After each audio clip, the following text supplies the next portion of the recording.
Wow, what an audience and what wonderful speakers that have preceded me, and the Energizer was fantastic. Thank God it came at the right time. Um, as you can see, I'm not talking like Nida did of 30 years or 3 decades, or Mr. Iron spoke about 33 years. I'm talking about 6 decades plus, so I'm a bit of a fossil. But I just love the fact that I'm here and have this space in this symphony of early learning years to be talking about the magical layers of social emotional learning. And I today will be speaking to all of you and all the generations sitting here, and especially the little ones, of three things. One is a path of self-discovery, to be able to not undermine yourselves as teachers, as parents, and even as children, to think that you don't have those layers, you do. Number two, to be able to look at how you engaged with social emotional learning and its different formats as you went through the journey. And the third is, how do you become a movement for early years? Because that is so critical. So let's have a bit of fun in how I'm going to be sharing with you my journey. And the journey begins when I'm very little, maybe 1.5 years of age or 1. And I remember it through my senses, the way I heard it. Choo choo karti aayi chiriya, dal ka dana lai chiriya, chor bhi aaya, मोर भी आया, बंदर भी आया, भालू भी आया, कौवा भी आया, काए काए काए काए काए, चूं चूं करती आई चिड़िया. My mother was trying to feed me with music and rhythms, and also the unfamiliar or the familiar in terms of the animals that would soon occupy my worldview. What I would try and put the names and images to. And here it becomes nutrition with songs, and there you start to open your senses. And then my second bit is being able to look at how do I do my gross and fine motor skills. I make mud toys. Endless amount of mud toys in so many shapes, including my mud rotis, and seeing it, all of this being dried under the sun, the power of the sun. And not just that, finding my other great aunt, my Amma, who was a fantastic cook. And I loved to be with her by the side, especially when the Mannat ke pedas, pede bante, they were being made. And I would say, I would come and powder with sugar, I would powder your pedas. And there she would be, and a bit later, I would see myself sneaking 1 peda, 2 peda, 3 pedas. And she would say, but there were 100, now there are 97. What happened to the other 3? And there I would be. But imagine the sensation of looking at that burnt milk, the cardamom that went on that, the sugar, and those smells that completely inundated me. Those kind of creative explorations are what our lives are made of.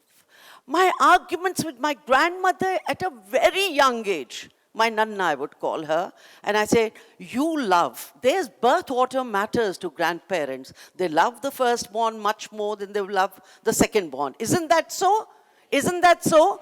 And that's what she would do. And I would say to her, why are you not loving me as much as you love her daughter's firstborn and her son's firstborn, my older sister? And why are you not making me select the sweets first? Why are you making this difference? Why are you asking us to be quiet on the table when my dada walks in from the court? He was a judge. And why are you asking us to be quiet? He's our best pal.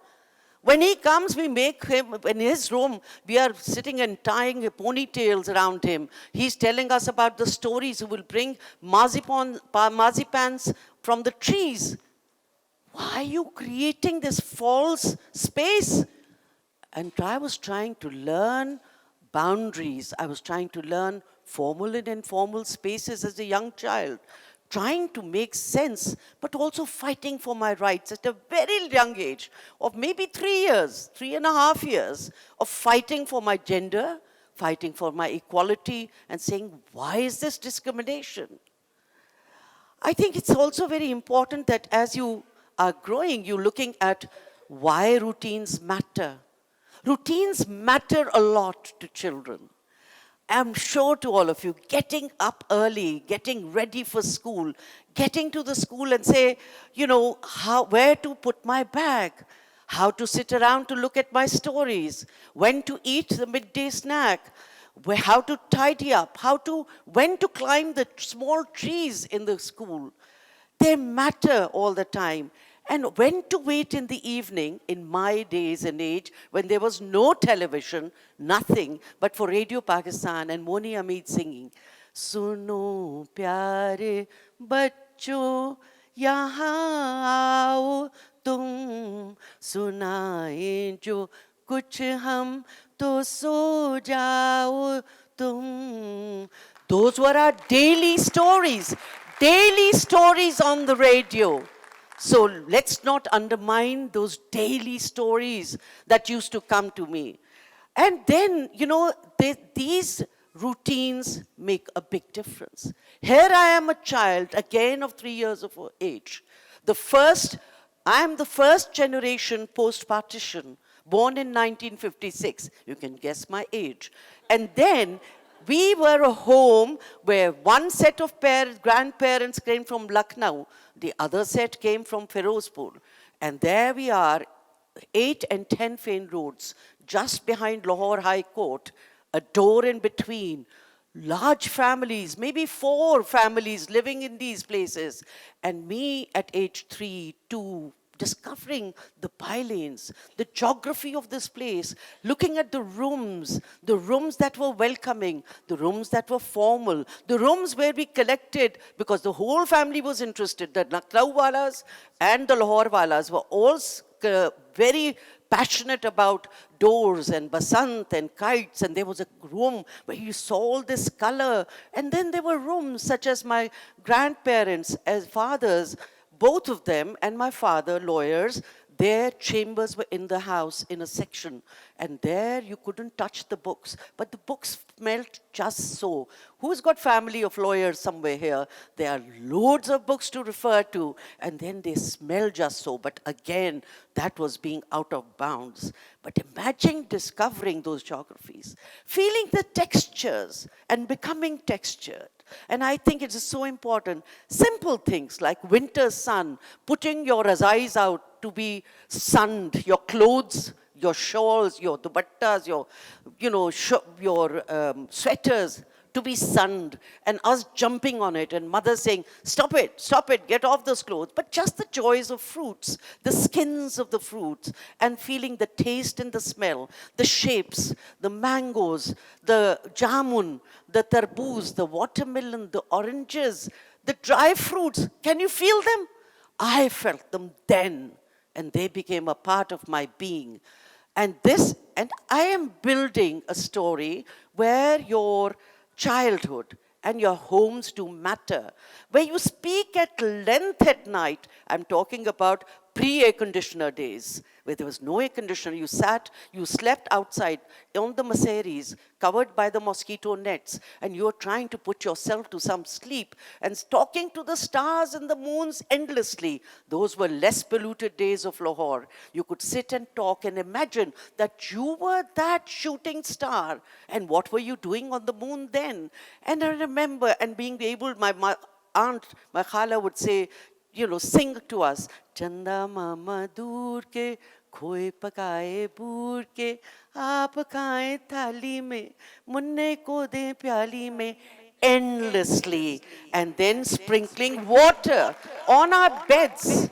But happiness was festivals also. The festivals of Holi. Remember, half my parentage came from Lucknow. Holi was normal. It didn't matter which religion you belonged to. It was the best thing that I remember as a 2-year-old, as a 3-year-old, waited for Holi to come, where we could all enjoy the water and the color, and loved the Eid, and loved, of course, the annual puppet show. In those days, this was a family gathering.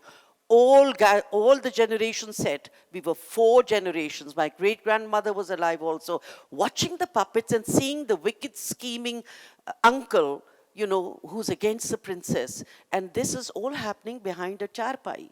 And the strings are, and us going behind and saying, how do they do it really? How does it really happen? And puppets remain a very central part of our lives and story. But more than that, understanding or not understanding conflicts and arguments. You almost knew when an argument would happen. There could be a conflict. What do you do when a conflict happens? How do you take that sense of fear and sadness when conflicts would happen? How would you go and talk to your siblings to make sense out of it? How do you cope with that? How do you look for that perfect relative in that those 2 homes with about 4 or 5 families living? You went to the nicest relative who would make you cuddle, make you heal, get over those conflicts. That built resilience, courage, empathy. Those are the kind of relationships. Remember, we are coming to the 3 C's. We are coming to the 2 R's just before. Those are things. And I'm trying to build a story that schools and homes matter together. We must not forget that the child who's come, and I'll tell you in a minute, the child who's walked into your class carries a lot. A lot. And let's not forget the cake pastry wala who would walk in. There were vendors who were allowed to come into the homes. The kulfi wala with the ice cream fed on the leaf. The kalai wala, you don't even know that word anymore.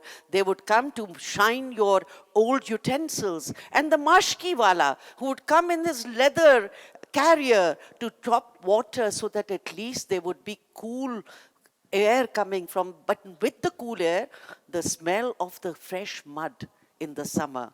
I cannot forget them.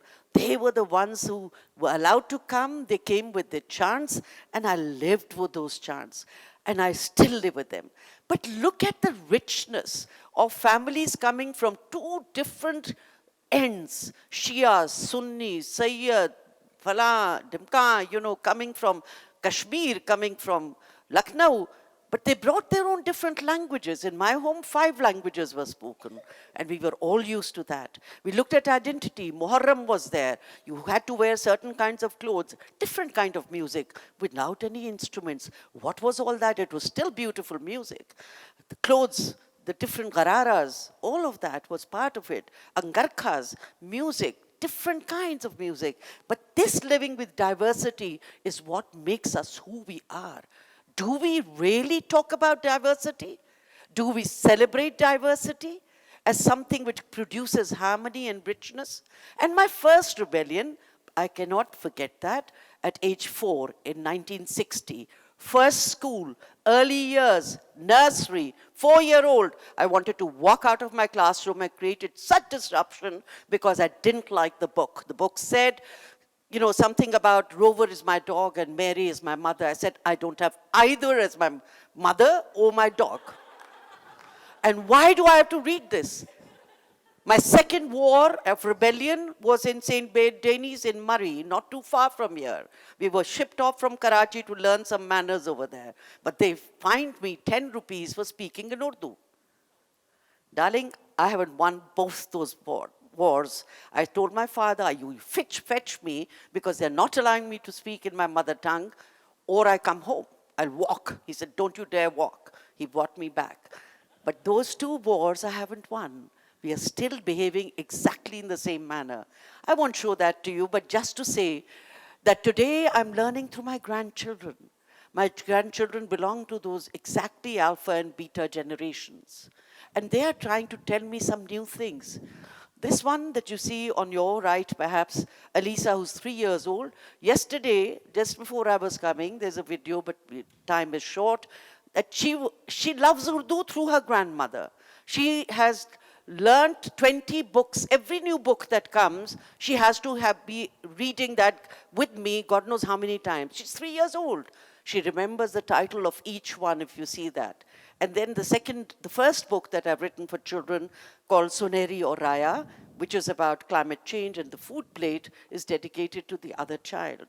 And I think it's important to be able to have that communication across generations. And this brings me to how we put all of this together. Remember, 90% of our brain development takes before we are turning 5. 90%. We are undermining all these wonderful children who've been here, the people who were here earlier. They are incredibly wired. I was incredibly wired. I'm telling you everything from my little, like till the age of 6. And so the children today are incredibly wired with so many more stimulants than us.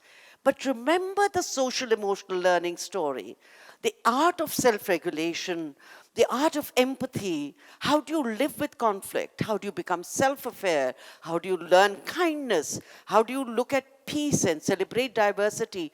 These are all part of the social emotional learning wheel. And that I wanted to share, that the whole aspect of self-regulation, self-management, relationships, all of these are part of social emotional learning. And these are where you see, on the one hand, that there should be no barriers between home experiences and school experiences. And the second time, when you're looking at how, on the other hand, at the meta level, how the governments are making their policies, laws, instruction materials, and what we heard today is all being done, must have social emotional learning at the center of it all. For social emotional learning is not about non-cognitive learning. Please, there is a very big false binary that there's cognitive learning and then there's social emotional learning. No, this is not about social emotional learning and cognitive learning are one and the same end of the same spectrum. So please don't undermine it. And I think the last part that I wanted to share with you is, what is the story here? And every school that you've gone to, whether it is a private school or a government school, you see the largest number of children sitting in the early years program, in pre-primary. And yet we don't plan for it. Do you know, in Pakistan, perhaps we have 40% children, according to ASR data, that are enrolled in early childhood. And according to the government's PSLM data, it's perhaps still 19%. I think that's much undervalued. But early childhood education as a sector receives less than 1% of the budget. Now imagine, this is where your power lies. The children of early years who really then know how to leverage society and becomes responsible citizens. And that's where we invest lowest. The government acknowledges the roles of early childhood. We've got the best possible policies. We've got them in the laws. We've got them in the plans. We've got them in the curriculum. We've got them in just about everything. But to do holistic early childhood, you also need the resources, the human resources. You need to be able to see that that visibility is also reflected on the engagement with also other sectors, because we know the challenge of health and nutrition is big also in non-elite settings. But the low investments in addressing growth and social, emotional, and cognitive learning really need to be completely changed. And that means from this TEDx, can we create a movement for early childhood education in Pakistan? It is the only pathway to feeling positive, to be able to do things which will change society, make them more equitable, so that you have the agency of the child nurtured from when they are very small all the way for a lifetime. It's an investment into a lifelong learning process. That's the pathway, but don't ever forget the magic of the early years, especially through social emotional learning. And don't forget the connection between the home and the school and the classroom. Thank you very much.